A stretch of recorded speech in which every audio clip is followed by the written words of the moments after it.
You're working with Shawn right now, who you gave some compliments to earlier, in comparison to his style and Sting's, as being very easy to... Shawn is a fantastic athlete. Very similar to Sting in terms of timing, athleticism, very creative in the ring mentally.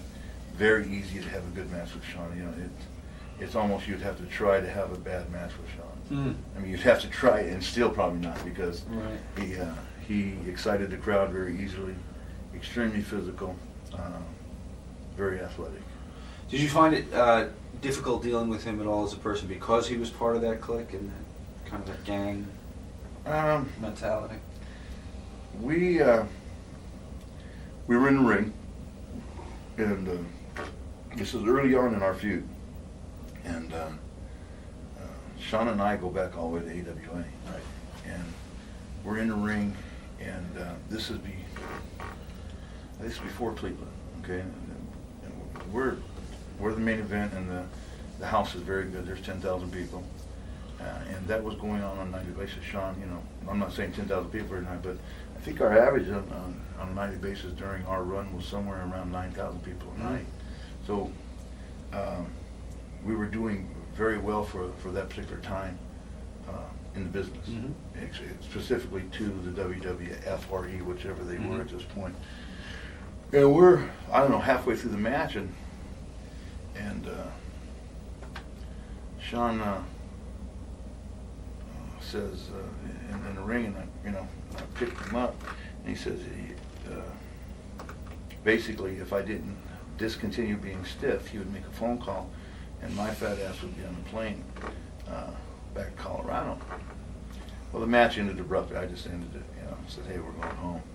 And obviously, by Shawn saying that, and the referee here, then the whole locker room hears it. And at that point, we had the Cleveland match, and subsequently Sid took over my role, or Shawn and mine's angle, and Sid came in and took over, and I went on to, I was told by Vince to break in Rocky Maivia. See, now in Cleveland, here, is it true that you were in fact scheduled to go over? I think so initially. This match, it turned out that now, I believe this match was 33 minutes, and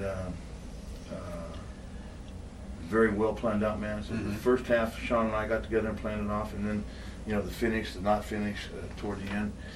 Shawn had a great input in that, and I did make some mistakes in this match later on. Just simply made some. It happens. I think it was a good match. It could have been better had I not made a few mistakes, but when you say mistakes, it just timing things or spots or well, it's as in life. I mean, Shawn, he was very dominant in the ring in terms of. I always felt the heel role was to call it match, and obviously Tom's role, Shawn's role in the WWE or F again. He felt that should be the thing he did, and we kind of. But that wasn't discussed beforehand, who was going to call? Well, no, you really don't. You talk about situations where, hey, we're going to do this very specifically, and then at other times, you let things flow as should be. And every good match is like that. If you try to call an entire match for me, it looks very rehearsed. And so during the times when it wasn't in that situation, we kind of conflicted in this. But to this day, Shawn's a friend of mine. And again, what an athlete, How did he take to working with your offense? Meaning that, if he's got to take a shot here and there. First of all, I think I've stated earlier that, how I came. Sure. I was at home. I was negotiating with Giant Baba, and I got a call from Vince, and I called Japan and said, listen, I think I might be going in a different direction. I want to be honest with you at this point. And then Vince and I had a series of conversations, and we cut a deal, and obviously I was going to do my debut and then have surgery and then come back within 90 days. And obviously wasn't very well planned. But just specific to Michaels, was he somebody, you talked about him being limber and being very easy to work with, but your style, which is snug, we'll call it, and be generous and say snug, was he open to receiving that, like someone like a Cactus was? I quite simply, in WCW they worked a lot. In Japan you worked a lot and very hard. These guys, they're on the road 30 days, 12 months out of the year, 30 days a month. I remember Shawn telling me back-to-back years he had worked 300 plus days, and you just simply can't take that type of beating. In other words, I guess in a sense, I'm not saying nobody was saying, hey, you're too stiff, don't slam me or don't power bomb me or don't. No one did that, but it was just kind of an unsaid thing that, hey, not only am I can't take so much, but neither can you. Right.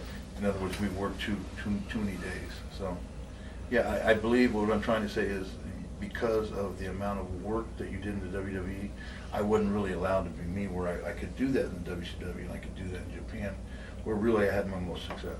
So you did modify your style a little bit? Oh, I had to, and not a little bit, drastically. Really? Okay. Well, that's interesting. This was, this was more conditioning and finesse. Do you remember who had the book at this time, 1996? Is this Pat Patterson still calling them? I think so, but ultimately wasn't it Vince? I mean, always. Well, I guess the final veto always goes to the president, right? Absolutely, and very creative mind, and obviously, I mean, he's controlling business now and has controlled it for a very long time. Your time over the whole, if we had to step back and look at it as a mosaic, was peppered with good times and bad times, I think it's fair to say, in WWE from a personal standpoint. But overall, how do you reflect on your time there when you look back at it? To be honest with you,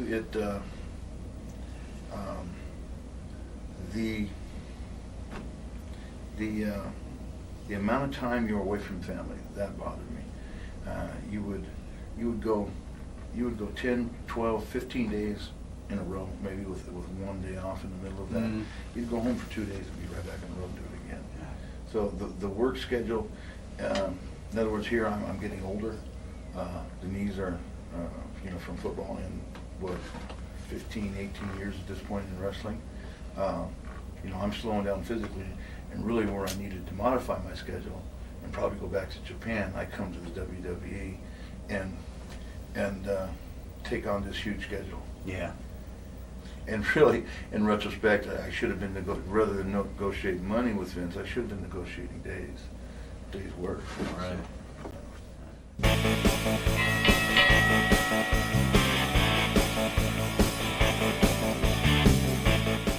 Last Sunday night, what we're looking at now is Big Shawn. That first time Big Shawn in this room, Big Shawn. I think we'd have clearly the eye injury. 450-pound big fan Vader in it. Well, let me tell you something. 168. 100. Well, wow, he's pretty creepy. There you go. You're pretty close. I could tell everyone I went 2 hours with Vader. There you I go, won't man. expand beyond I don't that. know. I think you could take me now. I really I don't know about I got a that. bad back, and that's a shoot.